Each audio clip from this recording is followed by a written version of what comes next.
Imagine sitting quietly in your living room, eyes closed, picturing yourself stepping into your dream job, every detail vivid from the click of your shoes on polished floors to the approving nods of your colleagues. This is no daydream, it's a deliberate act called creative visualization. Yet behind this simple scene lies a deeper question: can imagining really change your real world? Shakti Gawain's classic says yes, and she's got stories and science to back it up. How does a mental picture become reality? Let's start with a story that makes it undeniable and illuminates the power of your imagination. Barbara, a woman battling cancer, credited her recovery partially to imagining her white blood cells attacking tumors like a tiny army. Each day, she visualized vibrant health, bright white blood cells sweeping through her body. This wasn't wishful thinking. It helped her stay positive and activate healing responses, evidence that focused mental imagery isn't just fantasy, it's a tactical tool.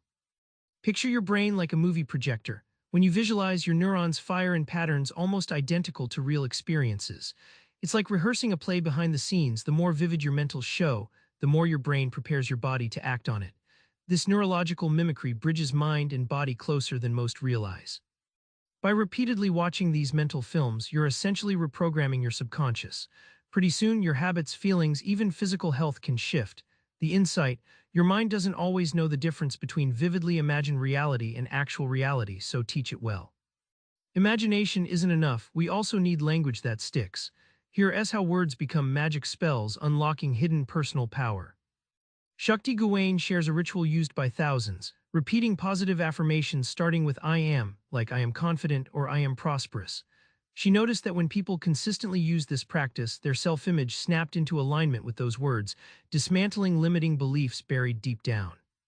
Think of affirmations like an architect's blueprint for your mindset. Each phrase lays the foundation, outlines the walls, and shapes the rooms of your mental house. Without a clear blueprint, your thoughts build chaos. With it, they construct solid confidence and purpose.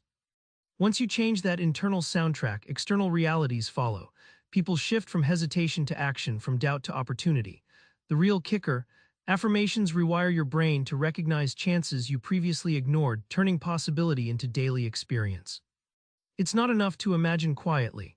The magic happens when visualization meets deliberate daily action. Here's how real life gets rewired. Olympic sprinter Florence Griffith Joyner credits creative visualization for her record-breaking runs. She imagined the race step by step, feeling every sensation so vividly it was like she'd already won, building muscle memory and confidence before even hitting the track. This mental rehearsal fattened the roots of her success. Imagine your mind as a stage, and each visualization session is a rehearsal. Without rehearsal, even the best actors flub their lines. Visualization lets you practice actions, calm nerves, and fine-tune goals behind the scenes, so you step into the spotlight ready to shine. The book recommends everyday rituals, morning meditations, affirming goals aloud, journaling vivid scenes that accumulate into unstoppable momentum. The surprising twist: these small acts aren't separate from real work. They are the hard work of reshaping your future, one vivid scene at a time. Back in that living room where your dream job flickered into life, now you get it. Creative visualization isn't idle fantasy, it's an intimate tool to sculpt your reality. Your thoughts, words, and daily habits co-create what's possible. So tonight, pick a moment to close your eyes and paint your next big win in vivid detail. Then say it out loud. Watch how your world starts to bend toward your vision. Subscribe for more book summaries like this one.